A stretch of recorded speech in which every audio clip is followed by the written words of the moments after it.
I enjoyed this one because I wanted to learn about rice paddies. So this is page 225 from The Outliers, Story of Success by Malcolm Gladwell. And there are just different summaries like online and such. So you can still stay included even if you didn't read the book. Rice has been cultivated in China for thousands of years. It was from China that the techniques of rice cultivation spread through East Asia, Japan, Korea, Singapore, and Taiwan. Year in and year out, as far as back as history is recorded, farmers from across Asia have engaged in, right? Rice paddies are built, not opened up, the way a wheat field is. You don't just clear the trees, underbrush, and stones and then plow. Rice fields are carved into mountainsides in an elaborate series of terraces or painstakingly constructed from marshland and river plains. A rice paddy has to be irrigated, so a complex system of dikes has to be built around the field. Channels must be dug from the nearest water source and gates built into the dikes so the water flow can be adjusted to precisely cover the right amount of the plant. The paddy itself, meanwhile, has to have a hard clay floor. Otherwise the water will simply seep into the ground. But of course, rice seedlings can't be planted in hard clay, so on top of the clay, there has to be a thick, soft layer of mud.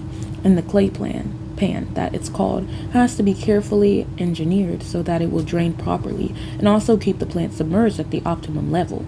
Rice has to be fertilized repeatedly, which is another art. Traditionally, farmers use night soil, human manure, which is poop, and a combination of burned compost, river mud, bean cake, and hemp. They had to be careful because too much fertilizer or the right amount applied at the wrong time could be as bad as too little. When the time came to plant, a Chinese farmer would have hundreds of different varieties of rice from which to choose, each one of which offered a slightly different trade-off, say between yield and how quickly it grew, and how well it did in times of drought, or how it failed in the poor soil. And so, a lot of difference. So then even if you want to take out the weeds, it's still hard because the seedlings could easily be choked by other plant life. Sometimes each rice would be individually groomed with bamboo to comb to clear away insects. So the farmers had to check and recheck the water level and make sure it didn't get too hot in the sun, da-da-doop. So now we're going to page 232. The most striking thing about a rice paddy is the size. It's tiny. The typical rice paddy is as big as a hotel room. And a farm could be 1 or 2, 3 rice paddies. And China, 1,500 people might support themselves entirely with 450 acres of land. But in the American Midwest, that would be the size of a farm.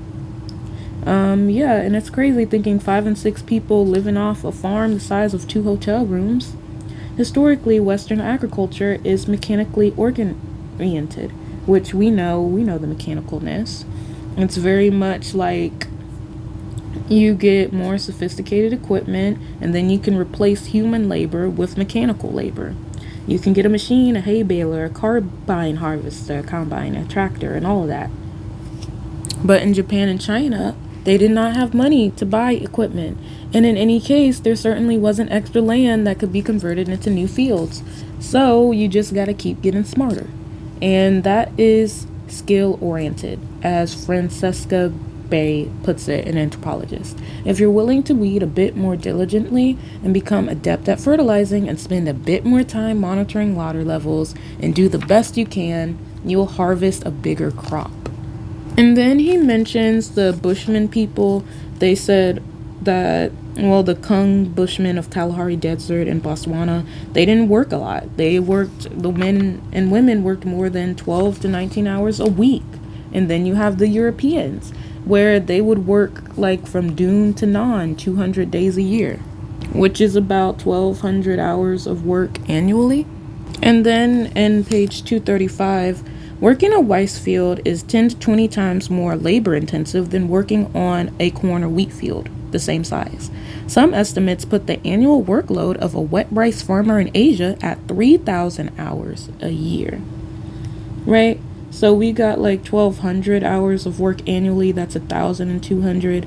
So this would be 3,100 a year. So that is more than, let's say, a 18th century European peasant and the Bushmen people who would be oh, why don't y'all do agriculture? The Bush would be like, oh, why would we plant when there's so many mongogo nuts in the world? Because they have a lot to pick from. But other people have land where they don't have a lot to pick from.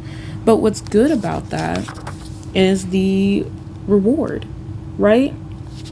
It's meaningful. You definitely know, unlike in school, for example, like you could work amazingly for a test and then you think you did great and the next thing you know, you fail. You don't know what happened.